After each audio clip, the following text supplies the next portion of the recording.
Hi friends, welcome back to దుబాయ్లో సైరాని vlogs. ఈరోజు దుబాయ్లో భాగవత సప్తాహం జరిగింది. పూజ గురుదేవులు బ్రహ్మశ్రీవతిపతి పద్మాకర్ గురుగారు ఆధ్వర్యంలో సంకల్ప దీక్ష అందరం తీసుకున్నాం అనమాట. దానికి సంబంధించిన వీడియోస్ షేర్ చేస్తున్నాను. అలాగే ఈ 7 రోజులు భాగవత పారాయణం జరుగుతుంది.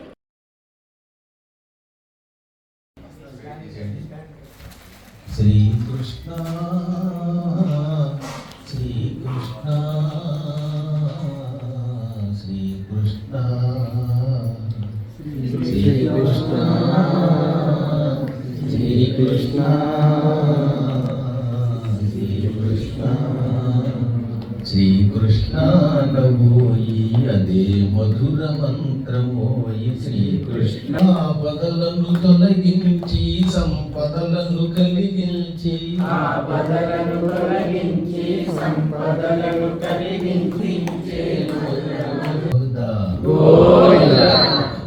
ఇందాక చెప్పినట్టుగా పద్మం చేతిలో పట్టున్నాడుగా, శంఖ చక్ర గదా పద్మధారి అయిన శ్రీమన్నారాయణుడు క్షీరసాగరంలో ఆదిశేషుడి మీద సేవికి దర్శనిస్తున్నాడు. అందువల్ల ఈ పశ్చిమ సముద్రాన్ని మనం కాసేపు క్షీరసాగరంగా మార్చడంలో 5 కలశాలు స్థాపన చేసి పంచకృత్య పరాయణుడు అని పిలువబడి నారాయణుడి యొక్క అనుగ్రహం పొందడానికి శ్రీమద్ భాగవతాన్ని సప్తాహ దీక్షతో ఈ రోజు నుంచి పారాయణ చేసుకుంటాం. మన అదృష్టవశాత్తు ఎంతమంది పండితులు పారాయణ చేయడానికి వచ్చారు. సాధారణంగా పరమాత్ముడికి చాలా ఇష్టమైనటువంటిది కవిత్వం అంటే, అందుకని పూర్వకాలంలో కవిత్వ సభ చేసేవారు.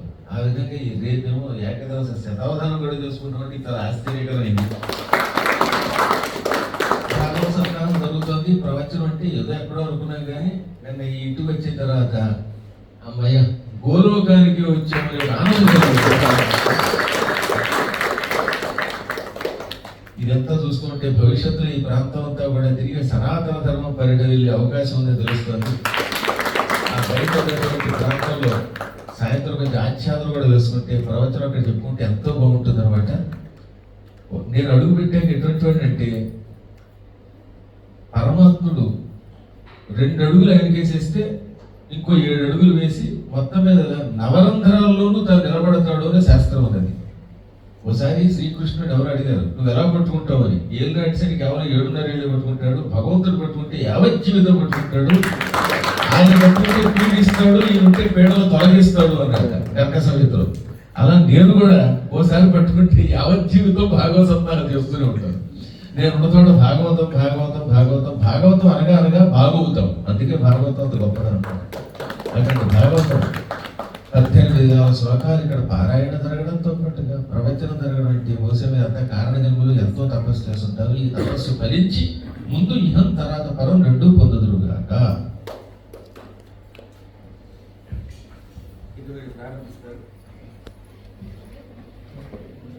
దీక్షా కంకణాలు కూడా అందరూ ధరిస్తారు. దీక్షా కంకణ ధారణ వల్ల ఏమవుతుందంటే దీక్షా కంకణ ఈ కంకణాలను పూజించి ఇచ్చే ఈ కంకణములు దీక్షా కంకణములు అంటారు. అంటే 7 రోజులు మేము దీక్షగా ఏ విధమైనటువంటి ఆలోచన లేకుండా భాగవతం వింటాము, ఈ పారాయణలో పాల్గొంటాం. ఈ కంకణ ధారణ వల్ల ఏమవుతుందన్నమాట, జాతాసముచ మృతాసముచ భయం నాస్తి మహీతలే అంటుంది స్కాంద పురాణం, పద్మ పురాణం.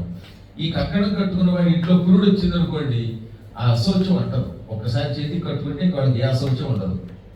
ఆడవాడు బయటపెట్టే 4 రోజులు రాకూడదు తప్ప ఇక్కడికి భాగవతంలో పాల్గొనడానికి దోషం ఉండదు. వాడు కంకణం కట్టుకోవడం వల్ల ఆ అశౌచం వల్ల కంకణం తీయక్కర్లేదు, సప్తాహ ఫలితం వస్తుంది.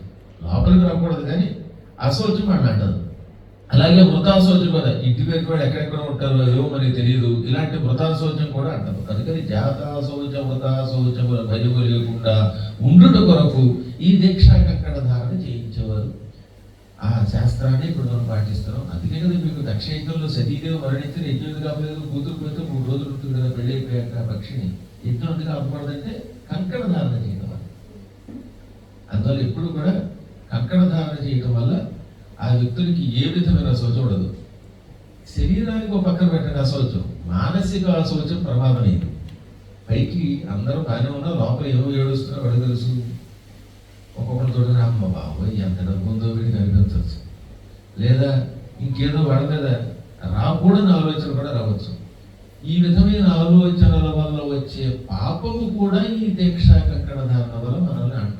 అందుకని ఏ విధమైన అశౌచం పట్టకుండా ఉండడానికి కంకణం ధరించాలి. అలాంటి కంకణం ధరిస్తే సంపూర్ణ ఫలితం లభిస్తుంది. అవకాశాన్ని బట్టి ఇక్కడే యజ్ఞం జరిగిందా ఈ కంకణాలన్నీ అందులోనే అవుతుంది. ఒకవేళ ఇక్కడ జరగడానికి అవకాశం లేకపోతే ఇక్కడేనా ఇక్కడే కూడా నీకు సమస్య లేదు. కళ్యాణము అన్ని ఇక్కడ దొరుకుతాయి. కళ్యాణం ఆదివారం ఎన్నింటికి వస్తున్నాం?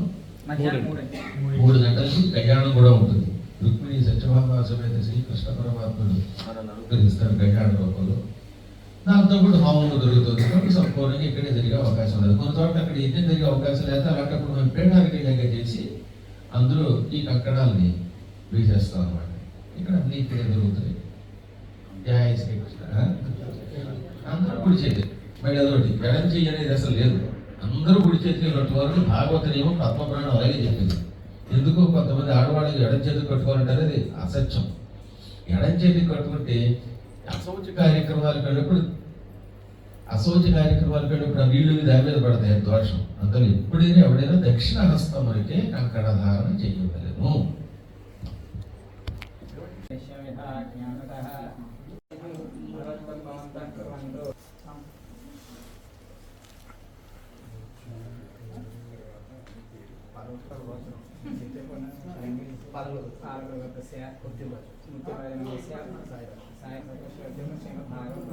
सप्ताह दीक्षा पारायणार्थं मयोक्तं भवन्ति.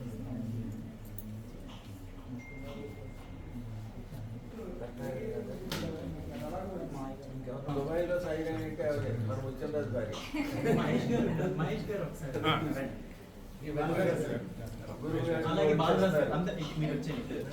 మనవాడు గురువాడంతా మనవాడు కదా చెప్పింది వీడి.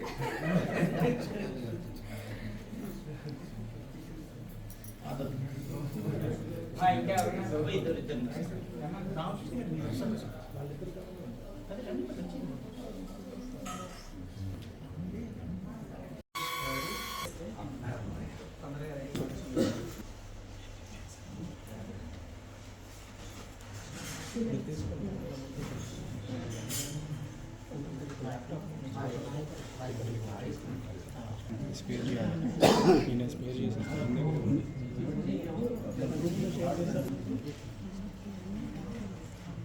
ఎవరికైనా ఒకవేళ ఈ దీక్ష సరిపోకపోతే కొత్త తీసుకుంటారు.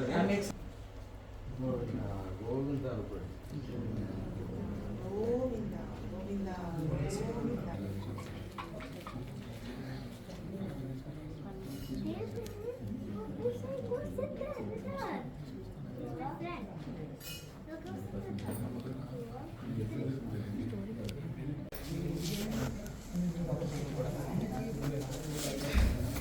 ఓకే ఫ్రెండ్స్, ఈ వీడియో కనుక నచ్చినట్టయితే లైక్, షేర్, సబ్స్క్రైబ్ టు దుబాయ్లో సైరానీ వ్లాగ్స్. బాయ్.